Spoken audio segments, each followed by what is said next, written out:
Something played on shuffle today. You don't even remember the name of it, but your chest did.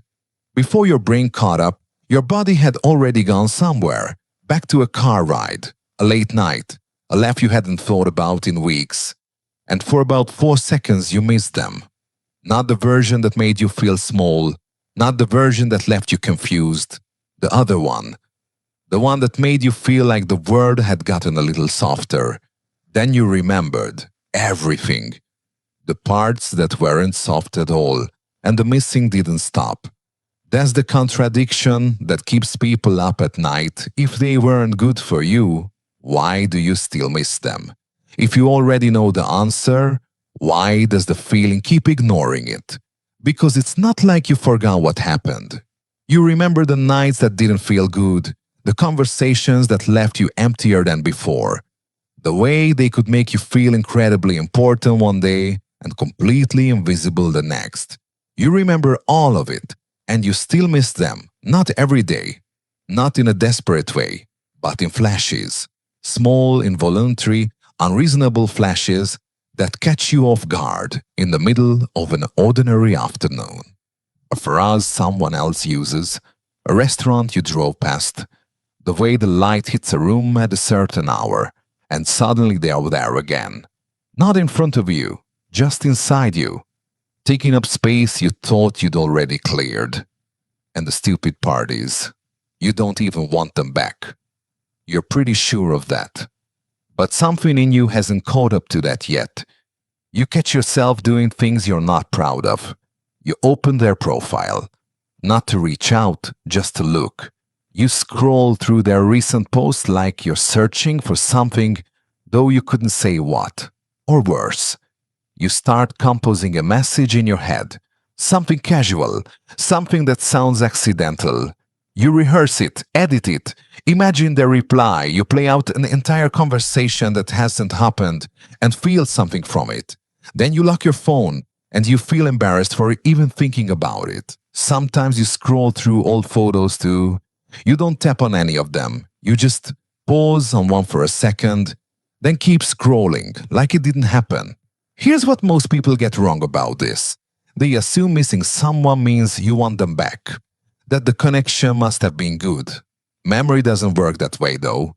Your brain doesn't store relationships accurately. It tends to edit them. It compresses months into a handful of emotional highlights, softens the bad, sharpens the good, keeps the moments that made you feel alive, and quietly files away the ones that made you feel small.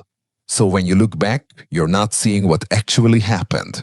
You're seeing a highlight reel, curated by your own longing. That's why you can remember exactly how their laugh sounded, but struggle to remember why you cried that Tuesday night. Your brain isn't lying to you. It's just protecting you. And sometimes protection looks like nostalgia. There is something else going on though, something most people never stop to look at. You didn't just lose a person, you lost every hour you poured into them. Every late night you stayed up, every message you overthought before sending, every time you chose them over your own peace of mind. That effort didn't disappear when they did. It's still sitting inside you, unresolved.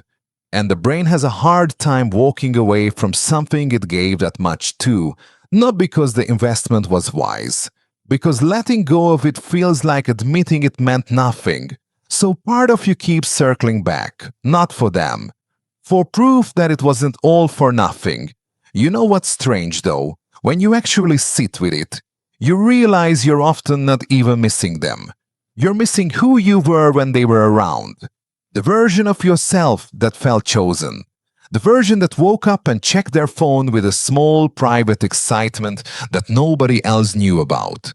They left, and they took that feeling with them.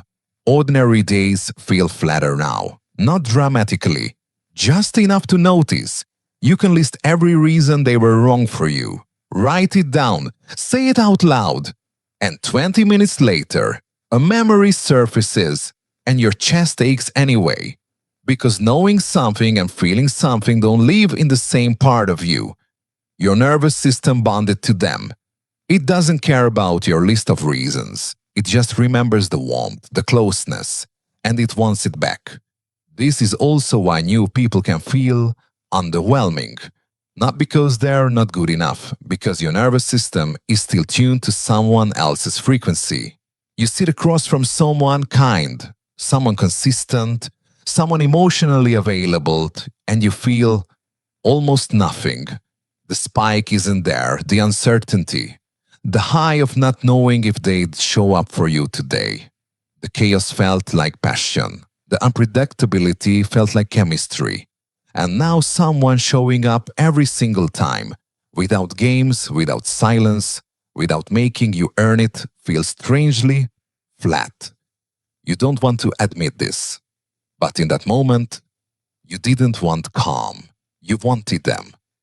That's not a preference, that's a calibration problem. Your body learned to confuse intensity with significance. Something can feel deep without being good. Something can feel electric without being safe. Unlearning that takes longer than people admit. And maybe the hardest part of all this is the guilt. You feel guilty for missing someone you know you shouldn't miss. Like it says something about you, that you're not strong enough, that you haven't healed enough. But missing someone isn't a failure of healing, it's a feature of it. The brain doesn't erase bonds. It just slowly lowers their volume. Some days, without warning, it spikes again. That's not regression. That's just how memory works. You're not missing them. Not really. You're missing a feeling that happened to have their name attached to it, and it'll pass through you like weather. Brief, familiar, but no longer a storm.